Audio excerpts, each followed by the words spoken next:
Well, it's important because it's a traveller's culture, like, and for them to come together and be in this group, like, it means a lot, you know. Yeah. We're trying to get going. We're trying to get going. Like, there's a course going. Tom have started here now for ferrying, from shoeing horses to grooming horses to jogging them to having them fit for all their education, let's say, for the younger people coming through as well. And if we have if these proper travel courses are run by travellers and they can pass on their knowledge and experience to young, to be a lot neglect and things like that be cut out altogether as far as we're concerned. From shoeing them to grooming them, jogging them, having them fit, things like that. The right way, like, you know. Everything the right way. Right way about it. You know what I mean? Like, because there's years experience. Let's say, like Tom have years experience. I have years of experience in horse, and we can pass on our knowledge to younger people as well. And if the courses that we're having, we're hoping that we can do this with each other, like, you know what I mean?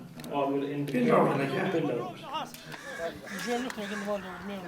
The fire course is going well there now. There's a lot of lads well into it, you know, and they're learning away off of there all the time. It's going on for 3, 4, but 6 weeks now, near enough 6 weeks, like, and they're all learning off it the whole time, you know.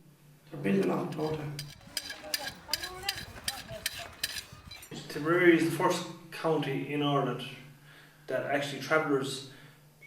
This is a traveller-run project, and it's the first one in Ireland that we know of. We know it's travellers running it. Yeah, Tom's the spokesman, I'm the treasury, and the scone, and who know better what travellers need or what they want to run than travellers? Than, let's say, a person that he could have the best attention in the world, but he don't have a clue about travellers or horses really, and he'd be trying to say, well, you need this and you don't need that. Travellers know what we need. If they work with us, it mean twice as much as those working against us. Like, if they work with us, we'll all help together and everything will work together, you know, come together, like. Yeah, is a will against us, like, what? Yeah, we're more than willing to work with everyone. Let's say for everything to work together. We're happy to work with the guards, with the councils, with the pedestrians, with the roaders, but they have to respect us as well. Like, we will show them a respect. Like, we're willing to work with everyone. We're willing to work with everyone and show everyone respect. But we want respect back. And this crack where it's coming up, this hobbies, it's not. It's a way of life for us. It's our culture. It's there for hundreds of years. And as far as we're concerned, please God, it'll be there for hundreds of years. Hundreds of years to come, yeah. Go back in the 1970s and up to 79. All our lifetime, we had kept horses and travelled around in wagons and cars. We had no motors, only horses. And we had to have so many of them to change them because they'd be on the road every day. You have to have different horses every day to yoke. But we went to Dublin back in 1979, and we drove the horses from Clonmel to Dublin. Like, we didn't do it in the one day. We took our time, going up, and maybe a month to get up there. Yeah. And Dublin was an awful place of horses that time. There was thousands of horses. And we had horses up there, and we used the horses all the time, regularly, constantly used the horses. But when we left Dublin and came back down to Thurles, we still had our horses. And settled people don't understand the culture of the travellers with the horses. They don't understand the value of horses to travellers. Or when you go to the council, they give you a lovely house, lovely new house, but no place for a horse. Why do you want a horse? If a travelling man got a house and to stay in a house without horses, he'd end up in St. Luke's and Clonmel in a few days without horses. Because, like, they can't settle without horses. That's their whole.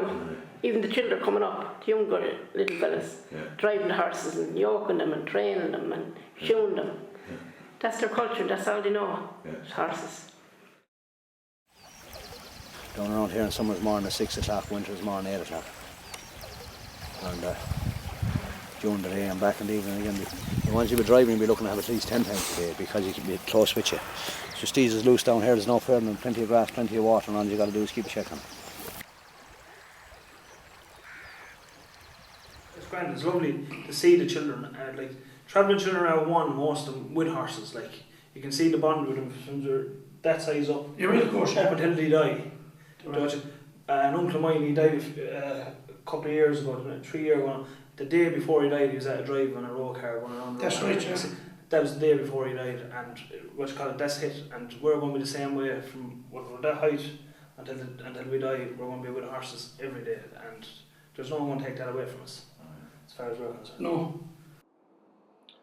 I think I like to say in terms of I suppose travellers traditionally have had a long association with horses, and in many cases they're maintaining or do attempt to maintain that link, that tradition. And yes, I would have to accept that you talk to traveller families, no matter what age, horse owners particularly, young or old, you can almost see, that physical almost contact between the people and their horses that clearly, if that's not facilitated in some way, that it does have an impact, and clearly has to have an impact. I'm not a scientist, I'm not a doctor, but when you can certainly see the relationship between, and not just I think in terms of the travel community, but I think anyone who has a love of animals and horses in particular, there is almost a soothing effect of the horse, even if it's just purely on to calm somebody down or to relax somebody. So I can imagine somebody who's grown up with that, who's grown up with that in terms of owning horses and being reared with horses, that there's clearly a connection. And if you do break that connection, if you don't facilitate it in terms of accommodation, provision, or other provision made, that can only have an impact on your health. They can only have an impact on your physical, but certainly on your mental health. Horses. They got rid of them. They want when they thought they were worth nothing. Like, look, in the middle of the summer, I'm still buying hay feeding. And there's land going to waste all over the whole country. It's wicked hard for travellers to get land for horses, yeah. It's wicked hard because the council or the corporation, they want to reply on what land they're like, you know what I mean? Land is going to waste. There's a lot of land going to waste in other places, like, and they could be used, Just the way it is. You prefer to label going to waste instead of going to waste. Like, yeah. To be a member in our thing, there's over 200 members now already. We promote horse welfare, Welfare, that's right. Yeah. Children's safety. Safety and road safety. Yeah, and also for other people as well, users of the road as well, for their safety as well. But we'd like if they respected us as well. You get a lot of that we don't. They don't respect the driving of the road either, like, Yes. It with the horses, like. Yeah. And there's a lot of lads in the cars don't respect them. The drivers as well as It's some of the It's a two-way thing. It's a two-way system. It's a like, two-way thing. Like, we don't show them respect, but we expect to get back as well for safer roads for everyone. That's right.